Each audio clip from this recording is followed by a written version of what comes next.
বিরতির পর স্বাগত।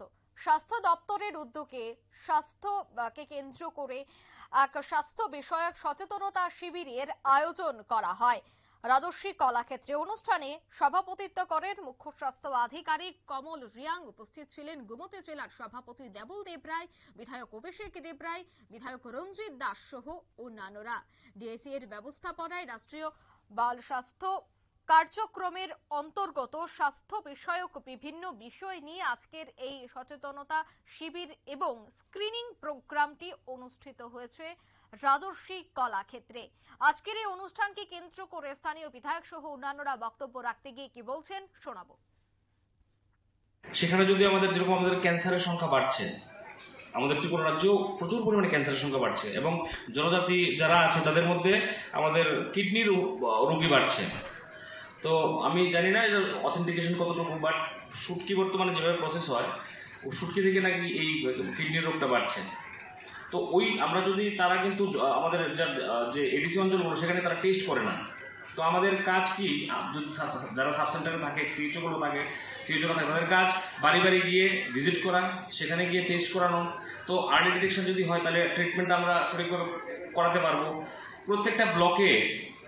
প্রত্যেকটা ব্লকে এবার এনএচএম এর তরফ থেকে আমাদের সমস্ত টেস্ট ফ্রি করা যাবে। যে কোনো ব্লকে একটা সর্বোচ্চ যে হেলথ আমাদের হেলথ যে হাসপাতাল আছে, সিএসসি হলো সিএসসি, পিএসসি হলো পিএসসি, সেখানে প্রায় 70 লক্ষ টাকা খরচ করে এনএচএম থেকে একটা স্কিম, নামটা ভুলে গেছি। তো সেখানে আউট পেশেন্ট, ইন পেশেন্ট সমস্ত পেশেন্টদের টেস্ট সম্পূর্ণ বিনামূল্যে সেখানে করা হবে।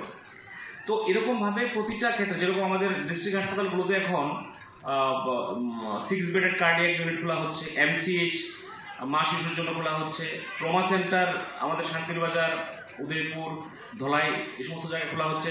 তো স্বাস্থ্য ব্যবস্থাকে তৃণমূল স্তরে ঢেলে সাজানোর চেষ্টা করা হচ্ছে। 24/7 যদি আমাদের ল্যাব পরিষেবা চালু করা যায়, সেক্ষেত্রে যদি একটু আমাদের উদ্যোগ নিলে আমরা সেটা করতে পারি, মানুষকে আরো কিভাবে ফেসিলিটি দেওয়া যেতে পারে। তো আয়ুষ্মান কার্ড একটা মোদিজির একটা বিশাল বড় ওয়ার্ল্ডের মধ্যে সর্ববৃহৎ হেলথ পলিসি আমরা বলতে পারি, ফলোড বাই মুখ্যমন্ত্রী জন আরোগ্য যোজনা। এবার ডিস্ট্রিক্ট হাসপাতালগুলো বিভিন্ন জায়গায়, আমি জানি না আমাদের এই হাসপাতালের কি অবস্থা, আমি যদিও একটা কমপ্লেন এসছে মুখ্যমন্ত্রী জন আরোগ্য যোজনা থেকে যে কার্ডটা গেছে সেখান থেকে ফেসিলিটি পাচ্ছে না, কিন্তু আয়ুষ্মান থেকে সেটা পাচ্ছে না। যদি না পায় তাহলে কিভাবে সেটা পাওয়া যেতে পারে, সেটা কিভাবে অ্যাভেল করা যেতে পারে, মানুষকে যেন হয়রানির শিকার না হতে হয়, এই বিষয়গুলো দেখার দায়িত্ব আমাদের যেরকম আছে। প্লাস যারা হাসপাতাল আমরা পরিচালনা করছি বা আমরা ডাক্তারগুলো যারা আছি, কারণ মানুষ আপনাদের ভগবান রূপে দেখে, তো অন্য সমস্ত চাকরি থেকে আপনাদের চাকরি রয়ে আলাদা না। আপনারা শুনলেন বিধায়কের বক্তব্য। তিনি বলছেন যে বর্তমানে ক্যান্সার আক্রান্ত রোগীর সংখ্যা প্রতিনিয়ত বৃদ্ধি পাচ্ছে।